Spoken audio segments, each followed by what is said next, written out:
All right, so Nico, first things first. You told me the Mets will never be in first, and they are in first place. They're a game in. They have nobody playing for them. They have no DeGrom. They have no Conforto. They have no Seth Lugo. They have a bunch of nobodies, and they're still in first place. So what do you have to say for yourself? I have to say Walker.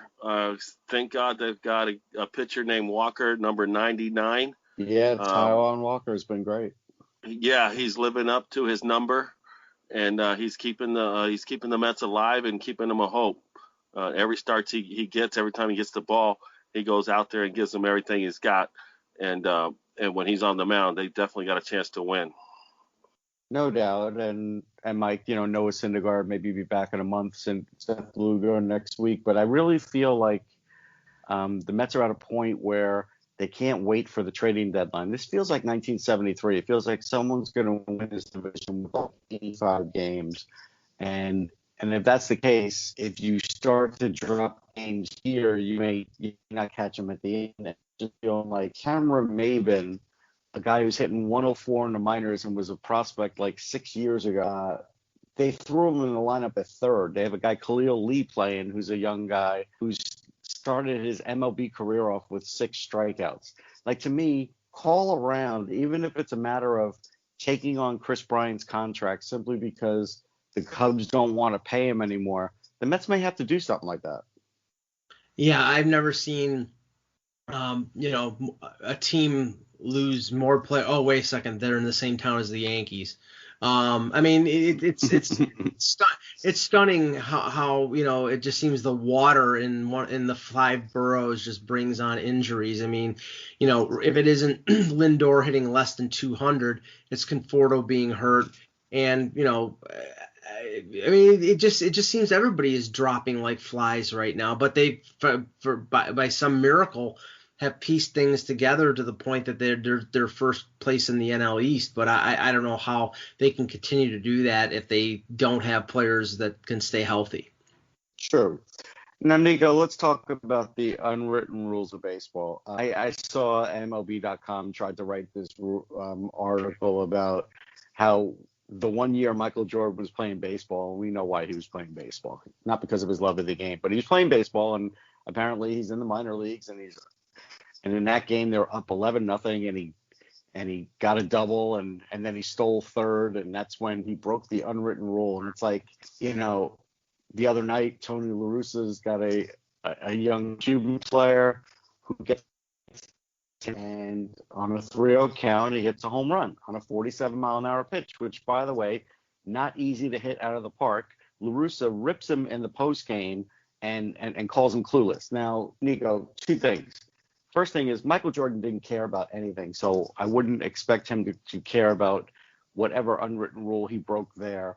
And honestly, I don't get why La Russa did that. To me, Tony La Russa is just a fossil at this point, but to do that to one of his guys, one of his best players, I didn't like it. What was your thoughts?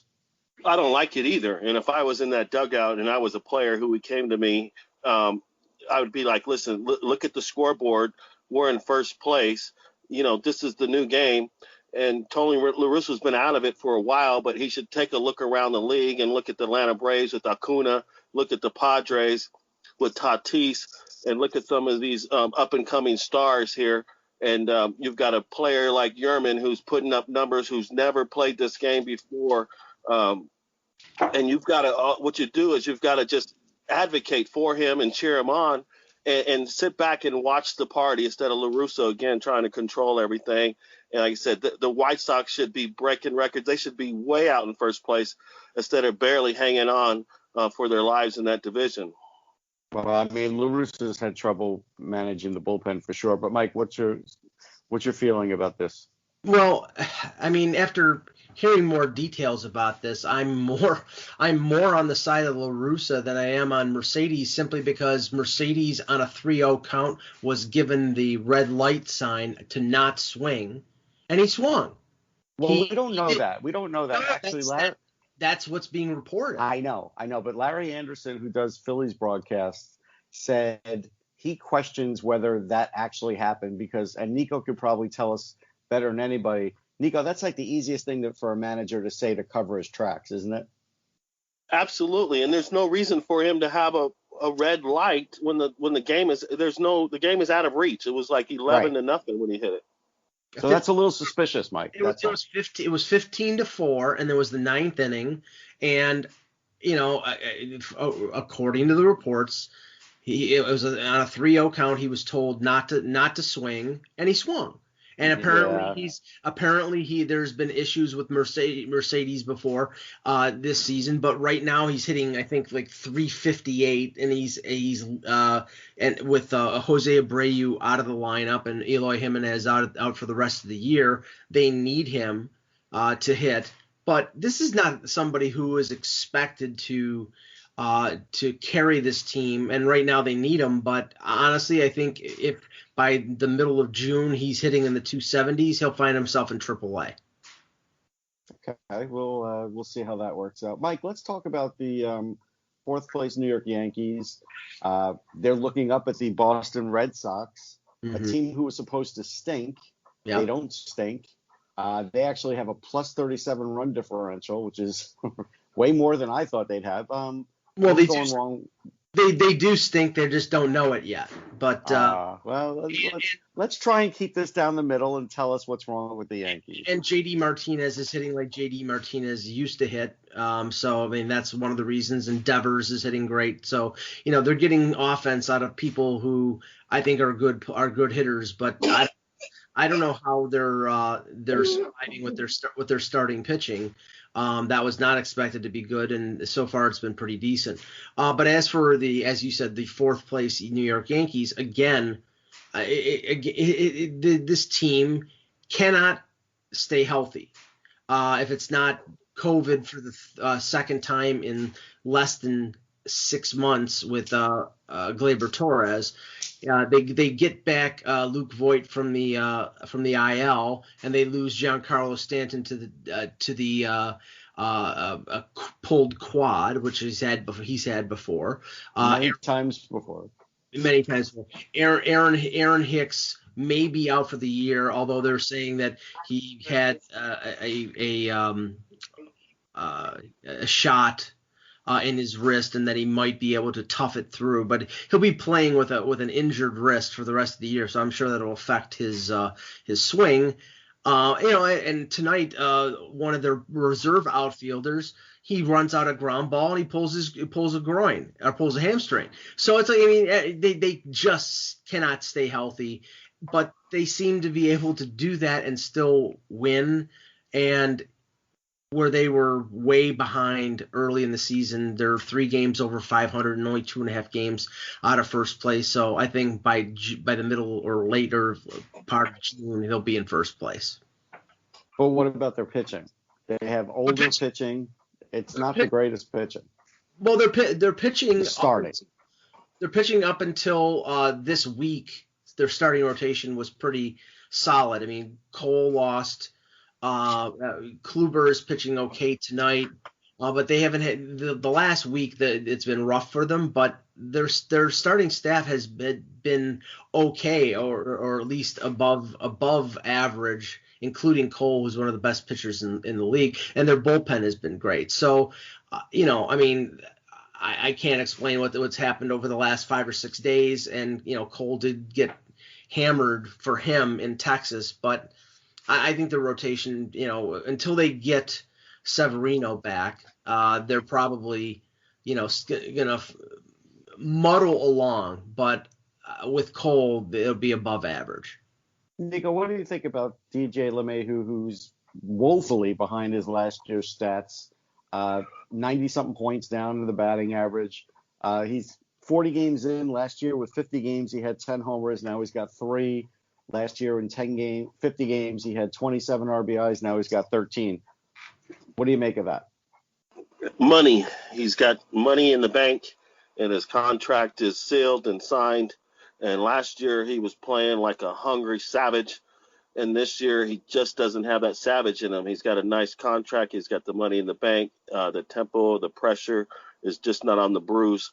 And he needs to pick it up. Hopefully he'll be able to pick it up come playoff time, because that's who he is, and that's what we expect him. We expect him to do it all year long.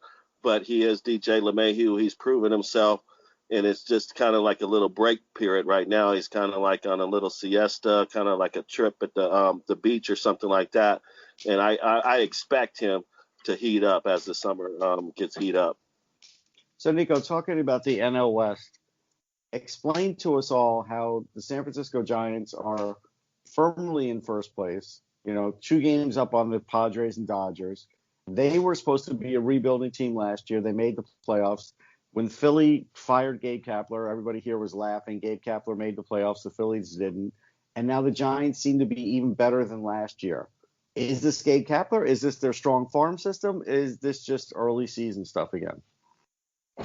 It's absolutely Gabe Kapler. I mean, Gabe Kapler has a mentality, and he overcame a lot of things just to even get to the big leagues. He's one of those players. We've interviewed him before, just for the listeners. You and I have interviewed Gabe before, so yeah. He's one of those players that just gives everything he's got, and he leaves it all on the field, and he puts that mentality in the management, and he expects that from the players. And when you look at the leadership in the dugout, the players feed off of that. And the Giants, their enemies, it just so happens to be the world champions, the Dodgers. So when you have an enemy like the Dodgers, that's great motivation to play hard every single day because, like I said, you got to beat the Dodgers. Mike, any thoughts?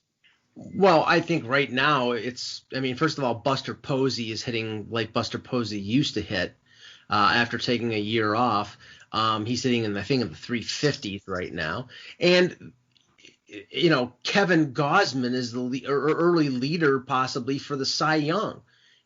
I mean, he's got a 1.84 ERA, and they've got, they're getting fantastic pitching. That goes a long way. And if you compare that to the Dodgers, who have gone through some injuries and are not, they went through a ridiculously long losing streak, and they lose Seager, and now Gavin Lux is taking over at shortstop and actually starting to hit now. I mean, it's been a rocky road for the world champions, and the Giants everything seems to be going right for them. Yeah, they're 14-4 at home, which is crazy. Yeah, and they're just, pitching goes a long way, and that's a tough ballpark to get great starting pitching in, because we know that the ball goes out of there, but right now they're doing it. All right, Nico, let's talk. We're going to flip back to the AL West, where the Oakland A's are the leaders, but somehow they have a -7 differential, and they're still the leaders. Houston has a +55, and they're out a game and a half. I don't know if I've ever seen that kind of disparity. Is that all starting pitching for Oakland? Is that just winning tight games? What is it? It's a combination of everything, but there's also something that we need to talk about is that there's new balls in the game. Those balls are not the same balls that were flying out of the ballpark last year. Mm. Yeah, they did say that they were – well, actually – they were supposed to be doing the opposite. The flattened balls were supposed to help the hitters because the pitchers weren't supposed to be able to get a grip on it. And now you're saying it's working in reverse. Absolutely. Those balls are dead. You can look at the numbers, and the numbers don't lie. I mean, these are the same hitters, and we're just not seeing – we're seeing balls that hitters are going into their home run trot, and then all of a sudden, the wind's holding them up, 17 feet or something like that. It's like the wind can't be blowing that hard. So is this a situation now where they should just start leaving the balls alone? Like, how many times can they manipulate them every few years, Nico? I don't know if they did it that much in your day. Absolutely they did, and especially after the strike. When you're talking about trying to resurrect the game after the 1994 strike, what a mess. We were bouncing those balls over our heads. So it's like we're playing with yo-yos out here. And then obviously we saw it with the comeback with the Sammy Sosa and the Mark McGuires. And then, like I said, all these balls are different. And then now we gotta judge people for the Hall of Fame when we've used different balls in different years and different eras, and players have different numbers. So hey, I don't know. You're right. I think you're onto something. We need to come up with the ball, a standard ball, and stop messing with it. Yeah, Mike, what's your feeling about that? Well, I mean, I find it curious that the last year before the CBA, the new CBA, they go to a dead ball. Is it because if the offensive numbers are down, the players have less leverage?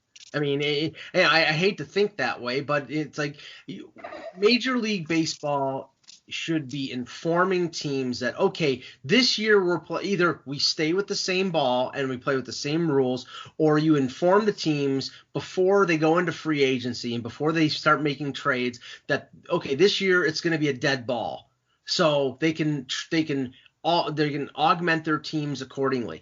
This, you go in saying you're thinking one thing and then you're playing with the other thing. That loses people's jobs, and I just don't like it. I mean, I am bored with baseball the way it's being played right now, with the analytical approach, with strikeout, walk, or home run, with games just with the 10th inning rule. I mean, there's a lot of things to be disenchanted with in baseball, and I mean, I could go on and on for a half hour about that. Yeah, I mean, there's no doubt about that. But Nico, as an example, there's still some things that go on in the that are kind of amazing and joyful, and I never want to see those things go. Like as an example, Tommy Hunter, who's a pitcher for the Mets, he's been around the block. He just got his first major league hit the other day, and this guy was so thrilled on first base to get it, and then post game was just giddy. And there's still people out there that say pitchers don't want to hit, but a lot of pitchers do want to hit because they're athletes. And once you start taking that out of the game, that is another function of taking some extra joy out of it for some players. Absolutely, hitting is one of the greatest aspects of the game, and it's fun. And these pitchers who are coming up, absolutely, they want to hit. They've grown up playing the game. A lot of these pitchers are shortstops. When you look at DeGrom, they're athletes. They're probably the best athlete on the field. They just happen to be the pitcher. But yeah, absolutely, the players. I mean, it is going to change the dynamic of the game. Missing, and like I said, the National League not having that aspect, the DH going to both leagues, and it's still up for grabs. It still may not happen. And like I said, it didn't happen this year. We thought we were going to see the DH again, and we're right back into pitchers hitting. And it would be nice to see some pitchers actually get some hits. It is. And, well, I mean, Jacob deGrom's hitting like 500. Let's talk money as far as hitting. And Mike, I'll go to you with this one first. I like what he's doing. Don't get me wrong. I think that he's an amazing athlete. I don't like that they're comparing now his hitting pitching stats to Babe Ruth because it's a completely different situation. Like this guy's not playing even close to every day in the field, and he's pitching once every 5 days for the pitching. So he's getting a couple days in the field. Ruth was either completely a pitcher or completely a hitter at one point. I know there was some layover, there was some crossover where he was doing both, but I just don't feel like these numbers match up, and I don't feel like these records match up. No, I think it was the last year that Ruth was with the Red Sox. He was pitching as a starter the one day, and then the other 3 or 4 days he was playing in the outfield. But once he went to the Yankees, he pitched a few times, but he was mostly a right fielder. So, I mean, I have to say what Ohtani is doing is amazing, because right now he's on a pace for the 45 to 50 home runs, and he's throwing 100 miles an hour. I just think that, and I think he's more valuable as one or the other and not both. And, eventually what's going to happen is what's happened to him before, which is he's going to get injured and then you lose both of them. So, I mean, I personally, I'd rather have a 50 home run hitting outfielder or DH than, a pitcher who, I mean, right now he's pitching really well. but I don't know how long that lasts. I don't know how dominant he can be. But if he can beat Clayton Kershaw on the mound and be Mookie Betts in the field, I mean, God bless him, but I don't know if it can last. Nico, I'm going to take issue with Mike Petrello, who writes for MLB. It's nice to write about baseball history, but not to try and write about things that aren't true. And so when he was writing about Ohtani and doing things that Ruth did 100 years ago, and he's like, and Ruth didn't have night games or for a day at a time to get to another location. Maybe they weren't 96-mile-an-hour sliders, but guys like Christy Mathewson and other players, they were throwing 90 or close to that, and they were throwing pitches that nobody else threw. I think it's very I don't think it's right to say that and try and diminish Ruth and raise up Ohtani when, again, train travel is a lot harder than plane travel, whether you're playing at night or playing during the day. I don't think that matters. No, it doesn't matter. Babe Ruth still had to put up his numbers. And like I said, Ohtani hasn't even come close to putting up Babe Ruth numbers. So it's still kind of early to talk about him in the same type of, player. But when you look at him, he's definitely starting out. The dynamics are just something we've never seen before since someone like, Babe Ruth, who can actually bring it on the mound almost 100 miles an hour. And then when you look at it in the box, I mean, he's the best hitter on the team when he's in that lineup. I mean, next to obviously Trout Mike there. Trout. But yeah, Trout is hurt now, but now he's the number one. So he's the number one pitcher and he's the number one hitter. And when he doesn't pitch, he DHs. And he brings so much to that team. The Angels need him as a hitter, and the Angels need him as a pitcher. And if he can pitch and hit the whole year long, I mean, they have a chance really to win the World Series because of Ohtani. And we're seeing someone like a Michael Jordan of baseball putting the game on his back. And what we're seeing as baseball fans, we should just be enjoying it because it doesn't get any better than this. That's fine, but how are you putting them in the World Series when they're only they can't even catch the Seattle Mariners? Well, like I said, it's still early. Mike Trout will be back. They're going to get some help. There's the trade deadline. They're still close. Well, I mean, the report today says Trout could be out 6 to 8 weeks. So that's 2 months. And they're in fourth place right now in the AL West. Yeah. They're toast. They're not making the playoffs. But that doesn't diminish what Ohtani is doing right now. No. But let's just say this: when a starter pitched in the teens, in the 20s, they were pitching 160, 170 pitches.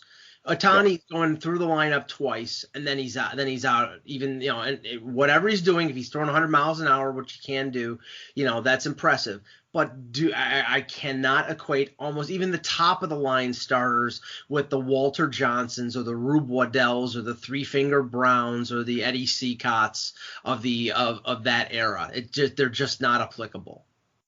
Mike, you live in Buffalo, and the Toronto Blue Jays continue to play there, and the New York Yankees will come through there this year. And I kind of wonder if the Yankees come through late in the season and you're seeing fans in the ballpark that are, from Buffalo, will it irk you that your hometown people will probably be rooting against your team because they're playing in Buffalo, and even though it's in New York, that's a Blue Jays stadium? It's going to be a weird scene. No, I'm fully convinced that whatever the amount of fans in that building, they'll mostly be Yankee fans because they'll have paid for those tickets.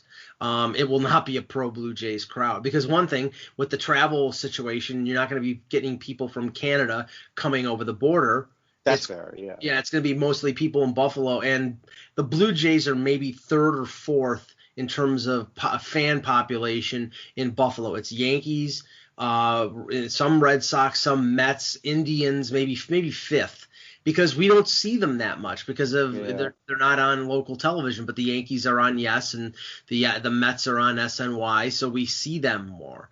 But I can only tell you that today the tickets went on sale, and right now I think it's 35% capacity right now that they're selling tickets for, and the tickets went on sale for the first 3 or 4 series in June, and it was only limited a limited release, and the say the tickets go on sale fully to the public tomorrow, they evaporated in about 5 minutes.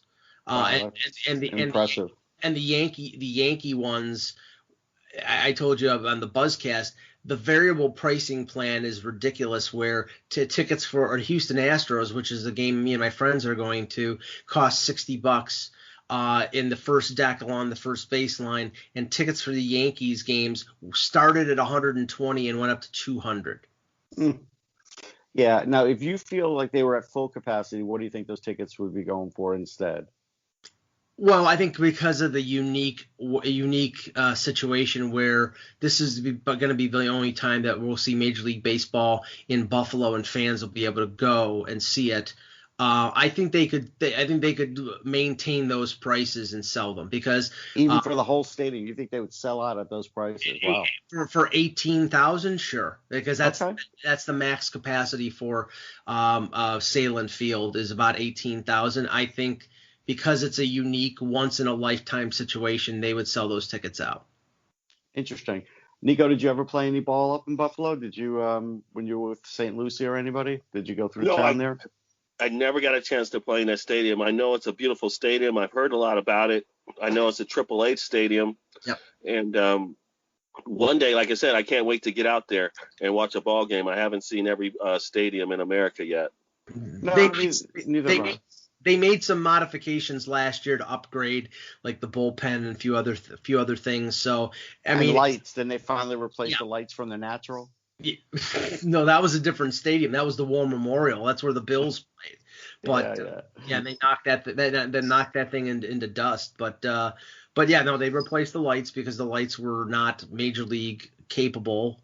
And it's as close to a Major League park as. You know what? I'm thinking that we can add it to our book tour, Russ. We need to meet up there and sign some autographs and sell some books. And we can go to Gabriel's Gate, get some wings. Shut up, Russ. All right, let's plan it this summer. I'm thinking about a book tour. I gotta just put Buffalo on the map. I like it. Secret last place, thing. Yes, that's Mike's secret place. He doesn't like me saying Gabriel's Gate. All right, last thing, Nikco. The no-hitters. There's 5 no-hitters this year. This is the era of pitching again. We go through these cycles, like 1968 when they raised the mound. It was a pitcher's era. Even when I was growing up, I would say, from the 69 to I would say through 77 was a really good pitcher's era.